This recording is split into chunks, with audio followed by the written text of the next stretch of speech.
এই হত্যার উদ্দেশ্যে এই হত্যা একেবারে টার্গেট করেই তারা কিন্তু মোটামুটি আরো 2 দিন আগে ঢাকাতে আসে। আর এরপরে অন্যান্য দেশীয় অস্ত্র আমরা উদ্ধার করেছি, যেটাতে ব্যবহার হয়েছে ওইখানে চাপাতি এবং চাকু, এটা 3টা অস্ত্র উদ্ধার করা আছে। আমরা মোটামুটি একটা সামারাইজ আমরা করেছি। এটা এটা আমাদের ধারণা যে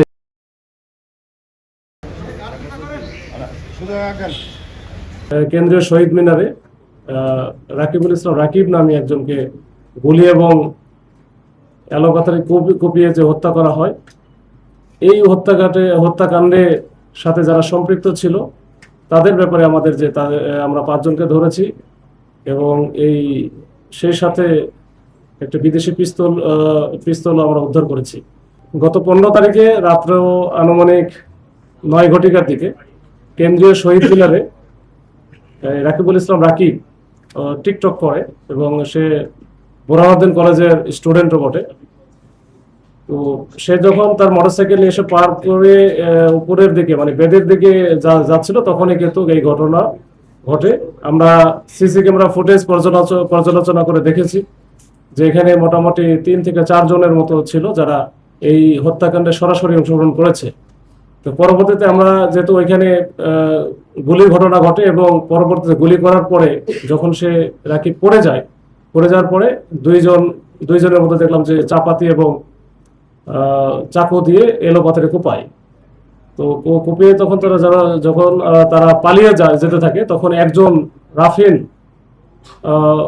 শিহাব নামে একজনকে ওইখানে স্থানীয় জনতার সহায়তায় পুলিশ কিন্তু একজনকে ধরে। ধরার পরে আমরা যেহেতু ওইখানে ভালো একটা ক্লু পাই যে একজনকে আমরা ধরতে সক্ষম হই, তো তার কাছ থেকে কিছু তথ্য পাই, যদিও সে প্রথম দিকে আমাদেরকে ব্যাপক মিসগাইড করেছে। তো পরবর্তীতে আমরা তার অন্যান্য ডিটেলসটা সংগ্রহ করে আমরা কাজ শুরু করে দিই। কাজ করে আমরা মোটামুটি এই ঘটনার সাথে যারা যারা সম্পৃক্ত ছিল তাদেরকে শনাক্ত করতে সক্ষম হই। পরবর্তীতে ওই রাতেই আমাদের 2টা টিম চলে যায় খুলনাতে। তো যেহেতু এদের রুট সবগুলোর খুলনা এবং যারা আসছিল এখানে আসলে এই 4 জন যদিও প্রত্যক্ষভাবে কিলিং মিশন অংশগ্রহণ করেছে, কিন্তু আসলে তাদের সাথে আরো বেশি ছিল, 10-12 জনের উপরে লোকজন ছিল।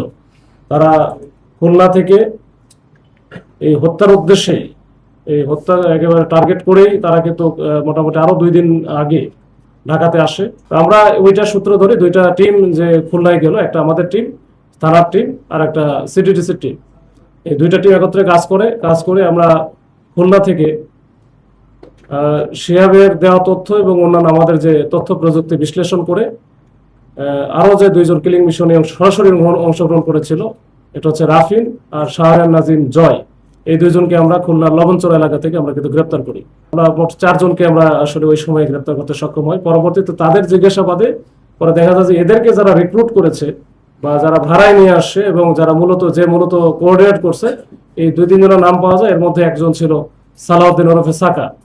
এই সালাউদ্দিনের বিষয়ে আপনারা জেনে থাকবেন যে খুলনা এলাকায় কিন্তু যে কয়েকদিন আগে আপনারা দেখেছেন যে ওই জুতার দোকানে যেটা ভাইরাল হয়েছে, এই মাত্র 10-15 দিন আগের ঘটনা, যে জুতার দোকানে ওই যে দাবরায় একটা শ্রমিক দলের নেতাকে গুলি করে এবং কুপিয়ে যেটা মারলো, এটা হচ্ছে ওটা বলা যায় ওই গ্রেনেড বাবুর যে একটা বি কোম্পানি, এই বি কোম্পানির হচ্ছে যে কার্যক্রম।